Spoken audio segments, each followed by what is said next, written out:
దీంట్లో ఉన్నటువంటి ఔచిత్యాన్ని చూడండి, ఎంత అందంగా చెప్తున్నాడు. సూర్యుడు ఎవరండి? జగచ్చక్షు, అవునా కదా? చూడండి, ఇదంతా కంటికి చూపుకున్న రిలేషన్. నేను చెప్తున్నదంతా ఇందులో చూపుకున్న రిలేషన్. చూపుకి ఎవరు అధిష్టాన దేవత? సూర్య భగవానుడు. మనందరికీ తెలుసు, కంటికి ఏదైనా వ్యాధిస్తే సూర్యనారాయణను ఉపాసించిన ఆయన అని అంటారు. ఆరోగ్యం భాస్కరాదిచ్చేత్ అని సమస్తారోగ్యములకు సూర్యుడే అధిష్టానం అయినప్పటికీ ప్రత్యేకించి మన శరీరంలో నేత్రము అనే దానికి ఆదిత్యదేవుడే అధిదేవత. అంతేకాదు, ఆదిత్యుడు అనేవాడు ప్రపంచానికి కన్నుట. మనకి ఎంత కన్నున్నా ఆయన లేకపోతే ఏది చూడలేం. కనుక జగచ్చక్షు అని ఆయనకి పేరుంది. కనుకనే చూపుకి కావలసిన శక్తి అంతా ఏ ఉపాసకుడైనా ఆయన దగ్గర నుంచే పొందాలి. అంతే కదండి, ఆయన నుంచే పొందాలి. అవునా లేదా? ఇంటికి తగలబెట్టాల్సిన నిప్పైనా, పొయ్యి వెలిగించుకోవాల్సిన నిప్పైనా ఒకే అగ్గిపెట్టె నుంచి పొందుతున్నాం మనం. అగ్గిపెట్టె దోషమేం లేదు, అది ఆవిడ రగిలిస్తే వాడికి ఇస్తుంది. అదే దాని దోషమా అండి? అప్పుడు అగ్గిపెట్టెని శిక్షిస్తాడా? ఆవిడ ఏం చేస్తాడు? అది వాడు వినియోగించుకునే దోషం వాడు బట్టి ఉంటుంది. ఇప్పుడు ఎవడో కత్తితో పొడిచేరని లోకంలో కత్తుల ప్రొడక్షనే ఆపేస్తామా మనం?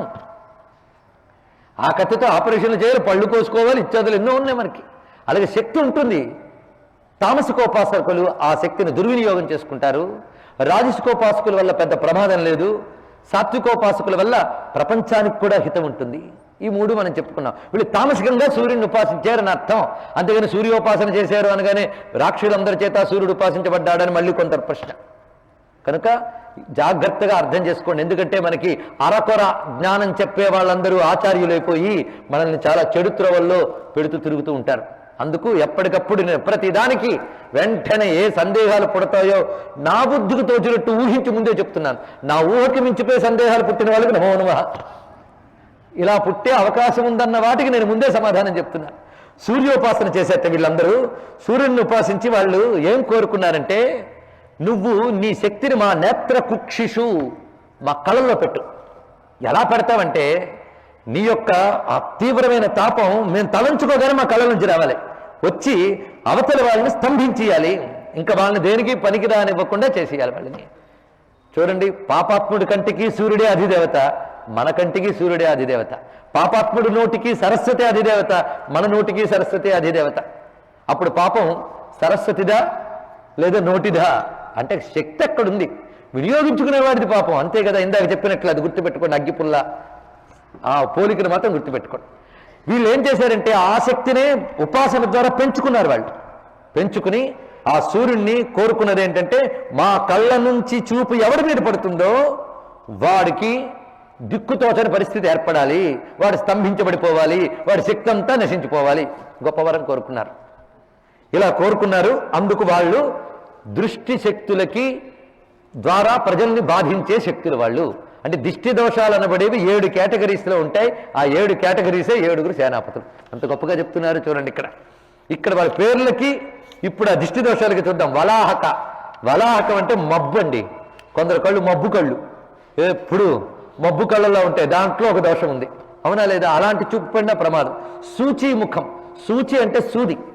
కొందరు గుచ్చు గుచ్చు చూస్తారండి, ఏం చేస్తున్నాడో వీడని, తింటూ ఉన్నా అలా చూస్తుంటారు పాపం. అది సూచి ముఖం. పేర్లు చూడండి ఏం పెట్టాడు. అది చూపుడుకున్న లక్షణాలు. సూచి ముఖం అంటే ఆ రాక్షసుడి ముఖం సూదిలా ఉంటుందిట, కానీ చూపు యొక్క లక్షణం అది. పాలముఖ. కొందరు నుదుటి చూపు ఉన్నవాళ్ళట. నుదుటి చూపులంటే నొసలు చిట్లించేవాళ్ళు, ఎప్పుడు కనుబొమ్మలు ముడివేసేవాళ్ళు వీళ్ళు ఉంటారు చూసారా, వాళ్ళు పాలముఖులు. డౌట్ వస్తే నొసలు చిట్లిస్తాం, కోపం వస్తే నొసలు చిట్లిస్తాం, అవతల వాడి ద్వేషం వస్తే ఏంటంటున్నా అని వెంటనే చిట్లిస్తాం. ఆ చిట్లించినప్పుడు ఏమవుతుంది? నొసలు దగ్గరికి వస్తుంది. అదే ప్రసన్నత ఉన్నప్పుడు ఆ చిట్లింపు ఉండదండి, ప్రసన్నత ఉంటుంది. క్రోధం వచ్చినా, పొగరొచ్చినా, అహంకారాదులు కమ్మితే, అసూయలు వస్తే నొసలు చిట్లింపు ఉంటుంది. అయితే తెలివైన వాడు ఏం చేస్తారంటే, ఆడుతున్న మాట బట్టి కాకుండా ముఖ వికారాలు బట్టి పోల్చేస్తాడు వారి మనసు ఏమిటో. అందుకే హనుమంతుడు మాట్లాడినప్పుడు రాముడు ఒక మాట అంటాడు. ఈయన మాట్లాడుతున్నప్పుడు చూసావా ముఖం అంతా ఎంత ప్రసన్నంగా ఉందో, ఎక్కడ కపటం లేదు, కళ్ళలో గాని, బొగ్గలో గాని, నోటిలో గాని ఎక్కడ వికారం లేవన్నాడు. అలాంటి వాళ్ళు ఉత్తములు. అందుకోసం వాళ్ళ వికారాలు ఉండవు. కానీ మనం ఇలాంటి వికారాలు ఉన్న వాళ్ళని ఇంచుమించు 199 మందిని చూస్తూనే ఉంటాం. కనుక పాలముఖులు అలాంటి వాళ్ళు కొందరు ఉంటారు, నొసలు చిట్లించేటువంటి వాళ్ళు. అందుకే వాళ్ళ వాహనాలు కూడా కాకులు, గద్దలు. కాకుల్లో పొడిచే, గద్దల్లో పొడిచే అంటవే నిన్న వాళ్ళు వచ్చినట్లే. నిన్నేమో దుష్ట మాటల శక్తులు, ఇవాళ దుష్టమైన చూపుల శక్తులు. అందుకే ఎన్నెన్ని అద్భుతాలు చూడండి. ఇంకొకడు వికటాక్షుడు.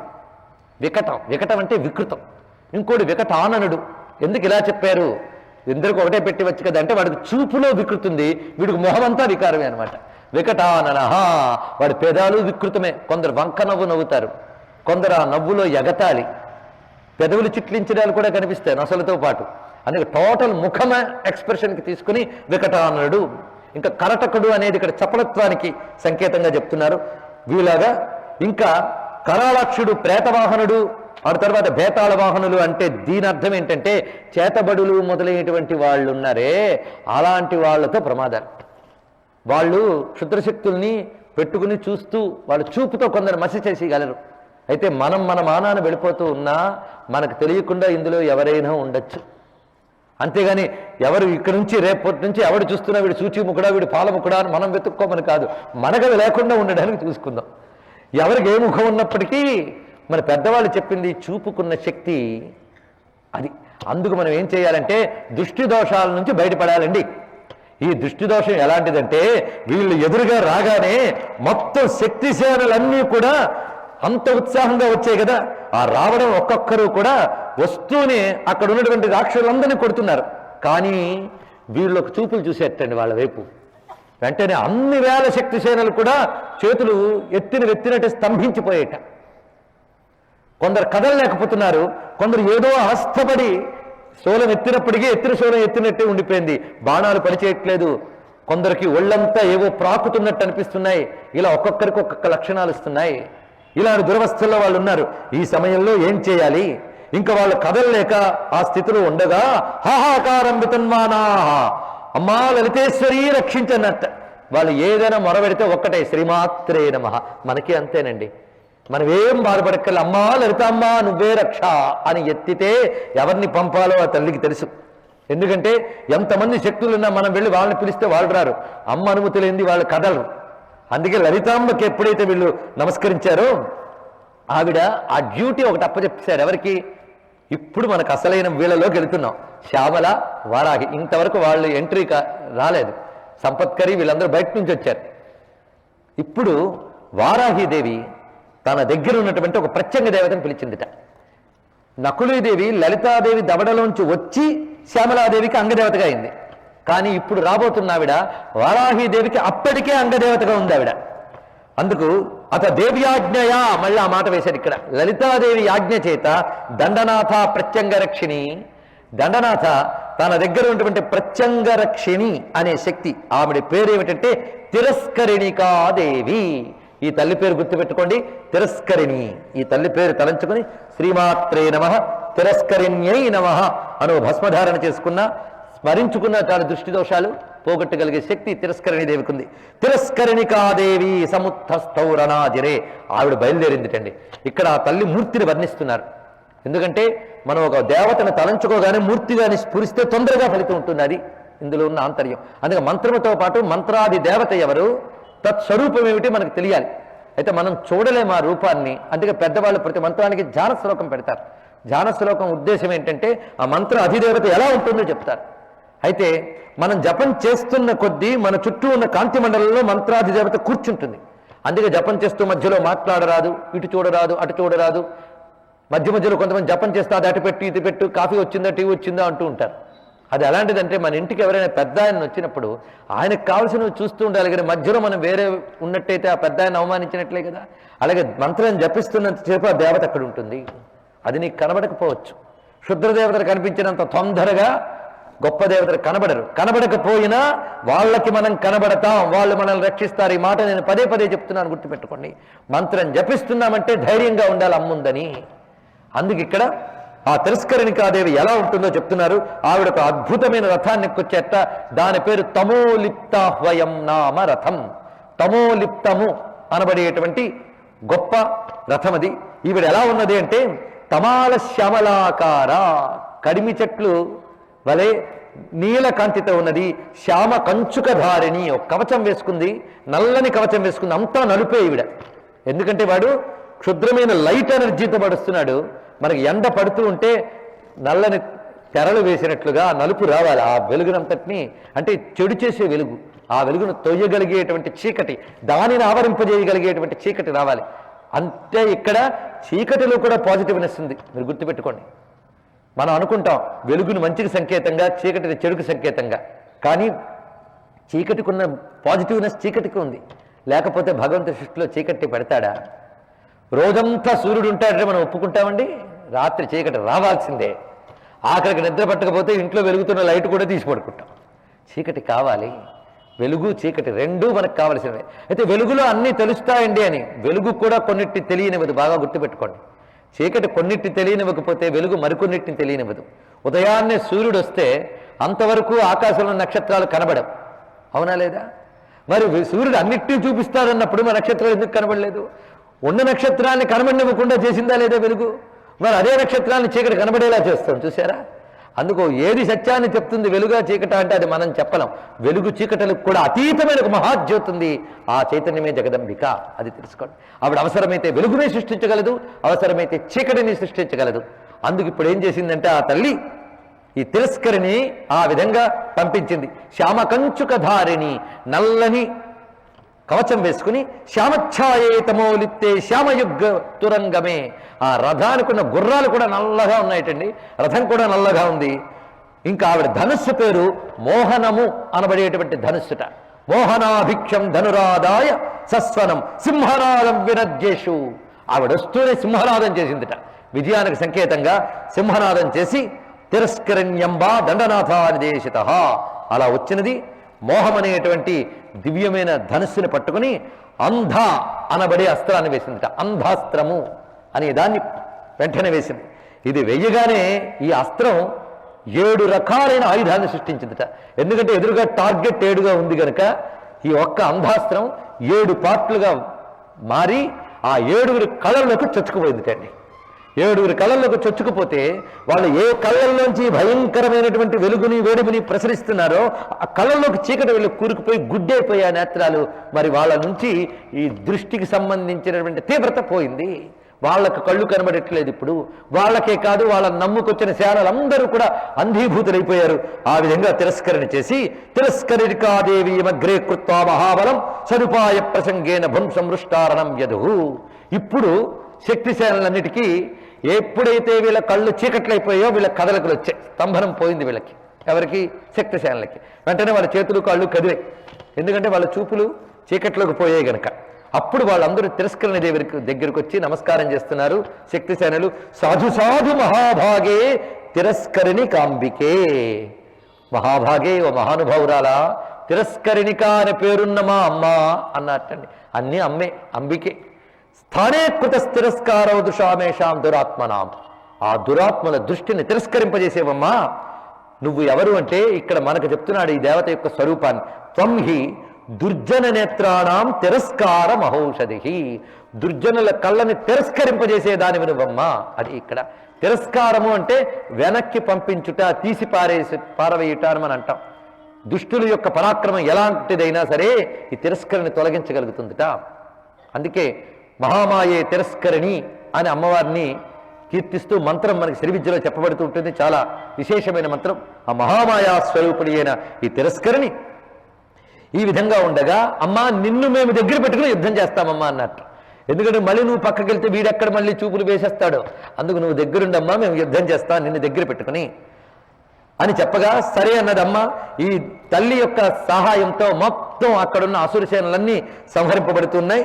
ఇంకా ఈ జగదంబిక అయినటువంటి తిరస్కరిణి నిహతాన్ లలిత శృత్వా సంతోషం పరమాప్స్యతి ఏవం త్వయా విరచితే దండిని ప్రీతిమాప్స్యతి మంత్రిణ్యపి మహాభాగాయ సత్యేవ పరాముదం. నువ్వు ప్రధాన యుద్ధం చేస్తూ ఉంటే మేము అందరం నీకు సహాయంగా ఉంటాం. వాళ్ళ కళ్ళు కొట్టేయడమే కాదు, వాళ్ళ ప్రాణాలు కూడా నువ్వు తీయగలవు తల్లి.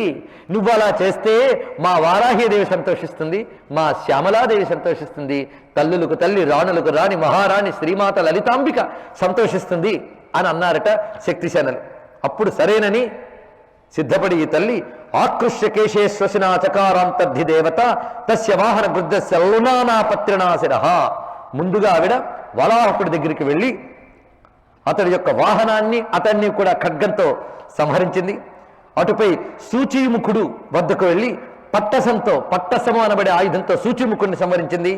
ఇక మిగిలిన వాళ్ళందరినీ కూడా ఆ తల్లి ఖడ్గంతో ఒక క్షణంలోనే తలలన్నీ ఉత్తరించి 7 తలలకి ఉన్న జుట్లను ముడివేసింది రండి తల్లి. చూడండి ఏం చెప్తున్నాడు. తే సప్తరెచ్చ ముండశ్చ గ్రథిత అన్యోన్య కేశకై, అంటే వాడి జుట్టుకి వీడి జుట్టుకి ముడివేసి ఇంకోటి జుట్టుకి ముడివేసి ఇలా మొత్తం 7 తలల్ని మాలగా చేసి మెడలో వేసుకుంది తిరస్కరిణి. వేసి నృత్యం చేయడం మొదలెట్టింది. యుద్ధ భూమిలో భయంకరమైన కరాళ నృత్యం చేస్తున్నది ఆ తల్లి తాను సంహరించినటువంటి. ఎందుకంటే వాళ్ళు ఆ మొహాలు వేసుకుని ఇంతసేపు ఇంత పని చేశారు. ఇంకా మొహాలు అమ్మ మెడలోకి వెళ్ళిపోయి నాట్యం చేస్తుంది. హారదామ గళే కృత్వ ననర్త అంతర్ధిదేవత. ఇది చూసి దేవతలందరూ జయధ్వానాలు పలుకుతూ ఆ తిరస్కరణ కాంబిక మీద కుసుమమాలు కురిపిస్తున్నారు. ఇంకా మిగిలిన కొద్దిమంది సైన్యాలు, మూర్ఛపోయిన వారు కొందరు, గుండాగిపోయి మరణించిన వారు కొందరు, రాక్షస సైన్యాలు ఆ విధంగా అయిపోయి తత్రాశ్చర్య మధుద్భూరి మహామాయాంబిక కృతం వలాహకాది సేనాన దృష్టిరోధన వైభవాత్. ఇదంతా కూడా దృష్టిరోధన వైభవము, అంటే దృష్టి దోషాలన్నిటినీ కూడా పోగొట్టగలిగే శక్తి తిరస్కరణిక. మిగిలినటువంటి కొద్ది మంది పరిగెత్తేట మళ్ళీ భండాసుడి దగ్గరికి. ఎందుకంటే ఇన్ఫర్మేషన్ తీసుకెళ్ళడానికి కొద్ది మందిని మిగుల్చుతున్నారు ఎప్పుడు కూడా వాళ్ళు. అందుకే ఆ రాక్షస సేనల్లో కొద్ది మంది ఆ మాత్రం ప్రాణాలు మిగుల్చుకున్న వాళ్ళు వెళ్ళి శరణం జగ్మురత్యార్తాహ క్రందంత శూన్యకేశ్వరం ఈ విధంగా పంపించి వేస్తే అప్పుడు భండుడికి మళ్ళీ కోపం వచ్చింది. అహోబత కులభ్రంశ సమాయాత సురద్రుహాం. ఏమిటి హఠాత్తుగా మన వంశమంతా నాశనమైపోయేటట్టు నాకు అనిపిస్తుంది అంటుంది. ఎంతమందిని పంపితే ఒక్కడైనా మళ్ళీ కనీసం దెబ్బలు తినైనా రావడం కాదు, ప్రాణాలు పోగొట్టుకుంటున్నారే. ఏమిటి విశేషం? ఉపేక్షా మధునాకృత్వం ప్రవృత్తో భగవాన్ విధి. రాక్షసులు కూడా విధివాక్యాలు మాట్లాడుతుంటారు. విధి మనకు అనుకూలంగా లేదు, ఏమి చేస్తాం అంటున్నాడండి ఇప్పుడు. కరోతి బలినం క్లీబం ధనినం ధనవర్జితం దీర్ఘాయుష మనాయుష్కం దుర్దాంత భవితవ్యత. దీన్ని బట్టి మనకి రాక్షసులు కూడా వేదాంతాలు చెప్తుంటారని అర్థమవుతుంది. వారు చెప్తున్నాడు వేదాంతం ఏమిటని, విధి అనుకూలించకపోతే మహాబలవంతుడు కూడా నిర్వీర్యుడైపోతాడు, గొప్ప ధనికుడు కూడా ధనహీనుడైపోతాడు, దీర్ఘాయుష్మంతుడు అనుకునేవాడు అల్పాయుష్కుడే మరణిస్తాడు, భవిష్యత్ అంతా శూన్యమైపోతుంది. కనుక విధి బలీయమైనది. లేకపోతే ఆ సర్పిణి మాయ ఎంత భయంకరమైనది. దాని ముందు ఇంతకుముందు ఏ దేవతలు నిలవలేరు, వాళ్ళు ఆ మాయ మరణించింది. ఇప్పుడు నేను పంపినటువంటి వీళ్ళున్నారే, వీళ్ళు మహాభయంకరమైనటువంటి వాళ్ళు, ఈ కళ్ళ శక్తులు అవి నశించే. ఇదంతా చూస్తూ ఉంటే ఒక ఆడదాని ముందు మనం ఎలా అయిపోతున్నాం. యది సంప్రహరత్యస్మాన్ దిగ్బలన్నో భుజార్చితం. మనం భుజంతో సంపాదించుకున్న, అంటే భుజబలంతో సంపాదించుకున్న సమస్తమైనవి కూడా పనికిరానివి అయిపోయాయా. ఇది అనడానికే నాకు నాలిక రావడం లేదే అన్నాడు. ఏమని? ఒక ఆడదాని దగ్గర నేను ఓడిపోతున్నాను అని అనలేకపోతున్నాను, నాలిక రావడం లే. ఇమం ప్రసంగం వక్తుంచ జిహ్వా జిహ్రేతి మామకి వనితా కిము మత్సైన్యం మర్దయిష్యతు దుర్మదా తత్ర మూలచ్ఛేదాయ. ఇంకా లాభం లేదు. మనం కొంతమందిని పంపిస్తుంటే ఆ ముందున్న శక్తిశాలను కొన్ని వస్తూ కొట్టడం లాభం లేదు. ఏది మూలమో దాన్ని కొడదామన్నారు. ఏది మూలం? లలితా పరమేశ్వరి. ఆవిడ కూర్చున్న రథం మూలం. ఆ రథాన్ని కొట్టేద్దాం మనం. మూలాన్ని కొట్టేస్తే వీళ్ళెక్కడ? నేను ఇక్కడ కూర్చున్నాను అనుకోవద్దు, వేగుల వల్ల చారుల వల్ల ఎప్పటికప్పుడు ఇన్ఫర్మేషన్ అంతా తెలుసుకుంటున్నాను. ఆ ఆడ సైన్యం ఏ విధంగా రెడీ వచ్చిందని మొత్తం స్టడీ చేశాను. మయా చారముఖాజ్ఞాత తస్యావృత్తిర్మహాబల. అసలు ఎలా తయారవుతున్నారో వాళ్ళని గమనించాను.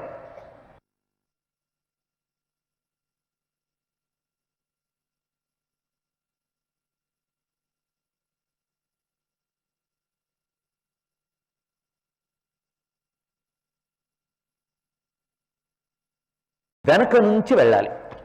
వెనక నుంచి వెళ్ళి వెన్నుపోటు పొడవాలంటే ఇదేనండి. వెన్నుపోటు పొడవాలి మనం. వెనక నుండి వెళ్ళి ముందు వీళ్ళ కన్ను కప్పి వెనక్కి ఎలా అయితే ఈ వెనకబాటుగా వెళ్ళి దెబ్బతీయడంలో కూడా కొందరు ఉంటారు. అంటే మన లోకంలో వెన్నుపోట్లు పొడిచే వాళ్ళలో గొప్ప వాళ్ళు ఉంటారు. దూరంగా ఉన్నవాడు శత్రువు అయితే పర్వాలేదు, దగ్గరలోనే ఉంటూ వెన్నుపోటు పొడిచే వాళ్ళు ఉంటారు. కానీ అమ్మ భక్తుల దగ్గర అలాంటి వాళ్ళు ఉన్నారా? వాళ్ళని పొడుస్తుంది అమ్మ, గుర్తుపెట్టుకోండి. ఈ వెన్నుపోటు పొడిచే వాళ్ళు ఉంటారు. అందుకే పరమేశ్వరుని రుద్ర చెప్పిందంటే దూరే వధాయచ అగ్రే వధాయచ దూరే వధాయచ. నాకు ముందు కనిపించే శత్రువుని చంపేవాడు నువ్వే, కనబడకుండా దూరంగా ఉండేవాడు కూడా కొట్టేవాడు నువ్వంటే. కనబడకుండా దూరంగా అంటే ఎక్కడ అమెరికాలోనూ ఢిల్లీలో కాదు అర్థం. మనం పోల్చుకోకుండా మన దగ్గర ఉన్న శత్రువు కింద లెక్క. కానీ వాడు ప్రమాదకారుడే. వాడిని కూడా ఈ పరమేశ్వరుడు శిక్షిస్తాడు తన భక్తులను రక్షించడానికై. అది ఇక్కడ ఆంతర్యం. ఇప్పుడు వెన్నుపోటు పొడిచే వాళ్ళలో ఎవడు గట్టివాడు అంటే, ఓ నా తమ్ముళ్ళలో ఒకడు గట్టివాడు అన్నట్ట. ఇద్దరు తమ్ముళ్ళు కదా ఆయనకి, మర్చిపోయారా ఏమిటి? విశుక్రుడు, విషంగుడు. ఆ విషంగుడుట చాలా గొప్పవాట. దేంట్లో? పార్ష్నిగ్రాహో విధీయతాం. పార్ష్నిగ్రాహుడు అంటే వెనక నుండి దెబ్బ తీసేవాడు. గుర్తుపెట్టుకోండి. ఈ పార్ష్నిగ్రాహుల్లో చాలా గొప్పవాడు మా తమ్ముడు గారు, రెండో తమ్ముడు విషంగుడు. వీడు మొత్తం 15 సేనలు ఇస్తాను వీడికి. 15 సేనాపతులుట. 10 పంచచ సేనాన్య. 15 సేనలు ఉన్నాయి నా దగ్గర. వాళ్ళు కూడా ఈ వెన్నుపోటు పడవలలో తర్ఫీదు పొందినటువంటి సేనాపతులు. వాళ్ళని ఇస్తాను. వాళ్ళకి వీడు హెడ్ అనమాట. మీరు వెళ్ళి విషంగా గుప్త రూపేణ పార్ష్నిగ్రాహం సమాచార. గుప్త రూపంలో వెళ్ళి ఆ పని చెయ్యు. ఏం చేస్తావంటే, శైష నిశ్శేష శక్తి నా మూలభూత మహీయసి. ఒక మాట మాత్రం గట్టిగా చెప్పేశాడు. ఏమని? ఆవిడుందే సా ఏషా, ఆమె ఎవరంటే నిశ్శేష శక్తి నా మూలభూత. ఈ మాట మాత్రం గొప్ప మాట అండి. అన్ని శక్తులకి ఆవిడే మూలము మాట్లాడేశాడు. అన్ని శక్తులు అంటే శక్తిశాలు. ఈ శక్తిశాలన్నిటికీ మూలం మహీయసి. ఆవిడ చాలా గొప్పది. తస్యా సమూలనాశైన శక్తి బృందం వినశ్యతి. ఆ మూలాన్ని కొట్టేయి, సమస్త నశిస్తుంది. మనం ఏం చెప్పాం? వీళ్ళందరూ కిరణాలు, ఆవిడ జ్యోతి అన్నాం. కిరణాలు కనబడకుండా ఉండాలంటే జ్యోతి తీసేస్తే సరి, అంతే కదా. అది వాడు అనుకున్నాడు. కానీ తీసేస్తే పోయే జ్యోత అది. అంత తెలిస్తే వాడు రాక్షుడు ఎలా అవుతాడు? వాడు అలాగే ఉండాలి. అందుకు వాడు ఆ మాట అంటున్నాడు. తస్యా సమూలనాశైన శక్తి బృందం వినశ్యతి అని గొప్ప ఉపమానం వాడుతున్నాడండి. భండాసురుడు కూడా కవిత్వం చెప్తున్నాడు, వినండి. కందచ్ఛేదే సరోజన్య దళజాల వివాంభసి. మంచి తామర పువ్వులన్నీ ఒక కొలంలో ఉంటే దాని దుంపను కానీ తీసేస్తే మరి ఇంకా తామర ఉండదు కదా. కనుక తామర తంపరలాగా శక్తిశాలుంటే వాడికి దుంపలాగా మూలమై ఉన్నది అమ్మ మూలం. అందుకే దుంపను తీసేద్దాం. దీన్ని దుంప తెంచడం అంటే ఇదండి. దుంప తెంచడం అంటే మూలనాశనము. అది చేద్దాం అని చక్కగా చెప్పాడు. వీళ్ళ మీద చాలా నమ్మకం పెట్టుకున్నాడు. బయలుదేరారు వీళ్ళు కూడా. పైగా ఆవిడని ఎలా పోల్చుకోవాలో చెప్తున్నాడు. ఎందుకంటే వీళ్ళకి తెలియకపోవచ్చు ఆవిడెవరో. అందుకు వర్ణించి చెప్తున్నాడు భండాసురుడు. ఆవిడ అందరికంటే పెద్ద రథం ఆవిడికి ఉంటుంది పోల్చుకోవడానికి చెప్తున్నాడు. పెద్ద రథంట ఎత్తుగా ఉంటుంది, విశాలంగా ఉంటుంది. 10 యోజన సంపన్న. 10 యోజన సంపన్న, 10 యోజనాల ఎత్తుతో ఉంటుంది. పైగా దానికి పైన మహాముక్తాతపత్రేణ ముత్యాలు వేలాడుతున్నటువంటి తెల్లని గొడుగు దానిపై ఉంటుంది. ఆవిడ